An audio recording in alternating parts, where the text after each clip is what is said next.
I kind of like this team. And talk a little bit, hard to believe, but less than a month before the season starts. You're going to start off down in Charleston, South Carolina. Talk a little bit about the non-conference portion you have front of the part of this season.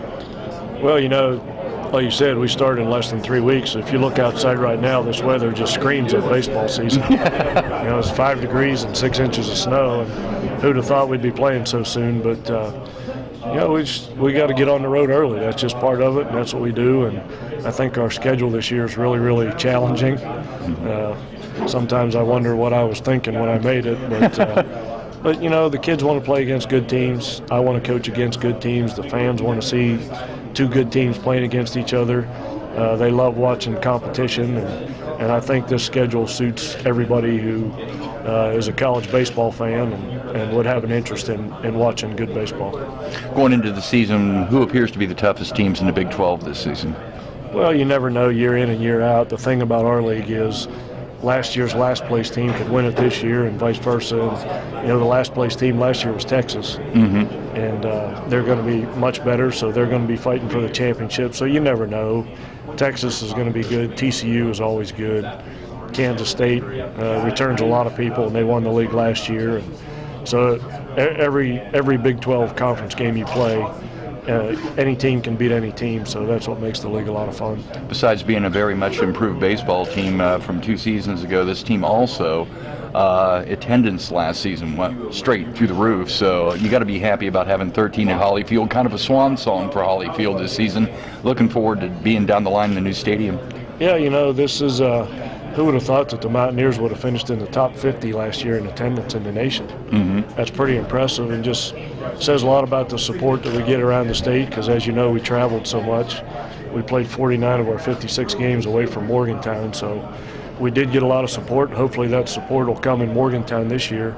Our home schedule this year, we play 17 home games, and a season ticket costs $60. Yeah. So if you can find cheaper entertainment than that or a better value for your money, let me know what it is, because I'd like to do it myself. But for a season ticket, to see the quality of games that you would get to see in the state of West Virginia this year, I think we should even get a lot more support this year than we had last year, because I think we're going to have a good team, and we're a lot of fun to watch, and our kids work really hard, so it's just a good experience to come to the field. Do you sense a growing interest in baseball at WVU? I think so. I haven't been here the last 10 years like a lot of people, but from everybody that I talk to around the Morgantown community, I think there's as much excitement right now with WVU baseball than there's been in a long time, and that's the way we like it. We hope we can sustain it and continue to have some success. And our kids do a wonderful job off the field in the community, and I think that attracts a lot of fans. And every time that we go somewhere, we try and represent ourselves and this university in a first-class manner, and I think that goes a long way. And these kids deserve fan support because of all the hard work that they put in. And again, as a side note, I think we got a pretty good team. Well, thanks a lot, Coach. Good luck this season. Thank you. Coach, I talked about Harrison and your expectations and kind of what you're looking for from him this season. Boy, he was so good last year. When the Big 12 season came around, it was almost like he threw a shutout every Friday night, and that's going to be so hard for him to duplicate just because of the laws of nature and of baseball. It's hard to have that much success over and over and over again. So we're not going to put that burden on his shoulders to try and repeat what he did last year. If he can go out there and give us a chance to win every time he pitches, then that's all we can ask for, and I feel really good about him doing that. Baseball's all a game of adjustments. The Big 12 hitters certainly will make adjustments to him this year, and he'll have to do the same back, confident in his ability. Yeah, but good pitching beats good hitting over time, and even the guys that saw Harrison last year, even sometimes when you know what's coming out of Harrison, he's still good enough to beat you, even if you know. So, and he's actually, I think he's gotten better since last year.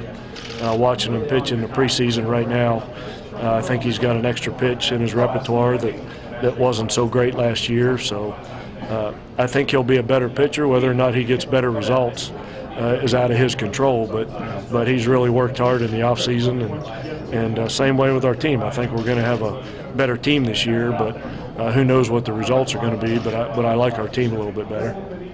I know the university they're going to be adding bleachers to Hawley this year for the games.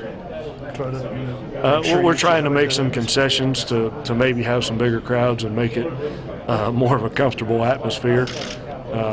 I hope we have that problem where people can't find a place to sit. That'd be a good problem to have, and hopefully this will be the last season for Hawley Field, and there's been a lot of games played on that field, so hopefully we can go out in style. And that last weekend at home against University of Texas in May, hopefully it will be we'll send this thing out in grand fashion. Let's hope there's a Big 12 championship on the line at the time. I know the players enjoyed playing in the pro venues last year, but to a man, they're saying how pumped they are about playing in Hawley this year.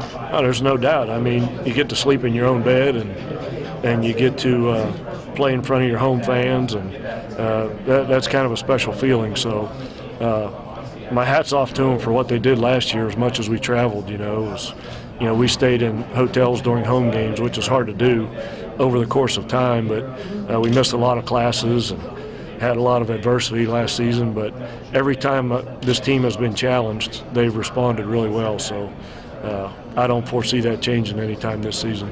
We've seen Ryan McBrew make some improvements to his overall game heading into his He really has. He swung the bat really, really well this past fall.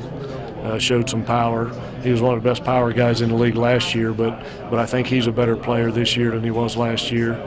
And, last year we went into the season, the first 20 games, I didn't really know the players. They didn't really know me.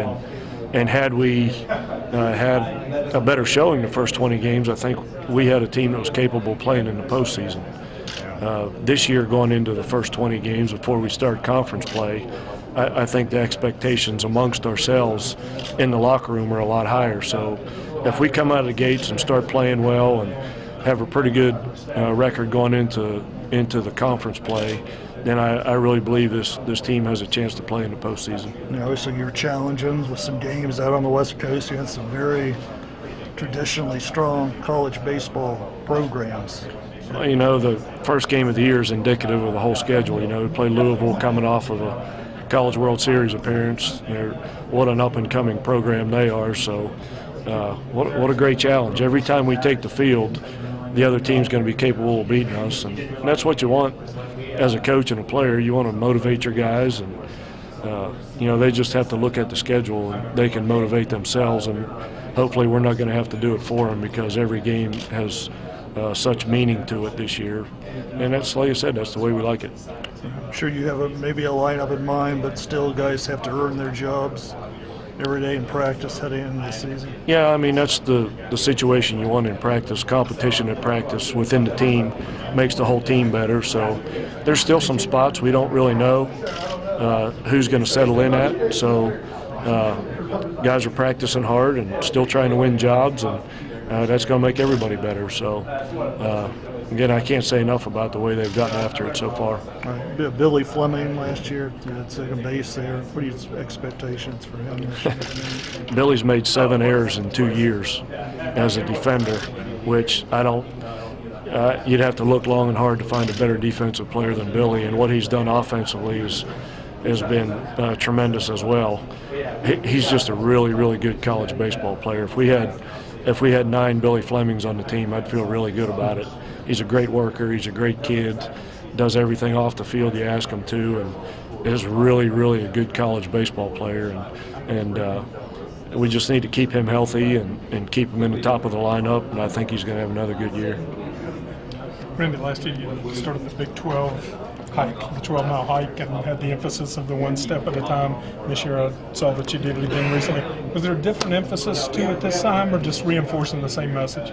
No, it was perfect this year because scheduled it a week in advance, and I was really, really hoping the weather was going to be awful.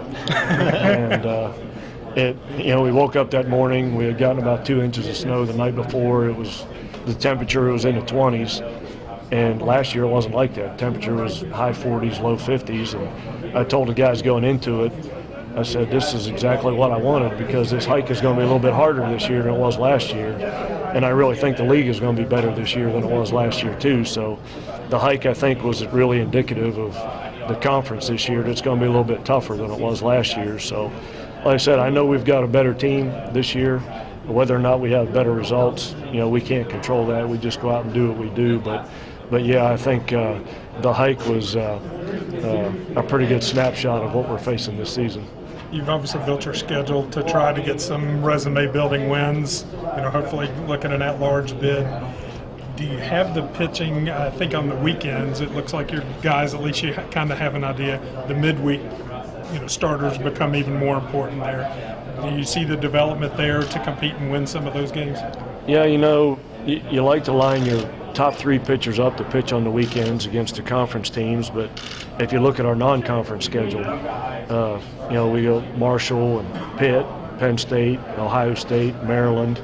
Those are all tough games too, so we might not even necessarily put our 4th best pitcher pitching those midweek games because those are tough games, and you need to win those games if you're going to get an at-large bid. So, but that's the way we wanted it, But if we can get quality starts out of our 3 weekend guys and save, relief pitchers and bullpen guys for those Tuesday games, that would really help us have a good season. So, if Musgrave and Sean Carley and John Means can go out there and pitch 6, 7, 8 innings every time they pitch on the weekends, that'll help us have a lot of success in those midweek games.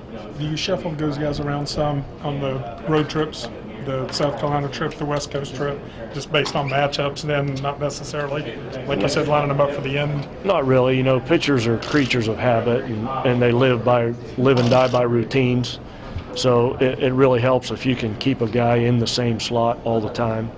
So once we get established, it would be nice if Harrison, if he pitches on Friday, could pitch every Friday, and Sean every Saturday. We don't know that that's the way it's going to work out yet, because sometimes guys outpitch other guys, and you got to shuffle them around. But yeah, it would be nice if we could find a guy to start those Tuesday games, and if he's successful, start every Tuesday game, because he can settle into a routine of long tossing and throwing bullpens, in between starts. So that really helps pitchers' consistency if you can do that.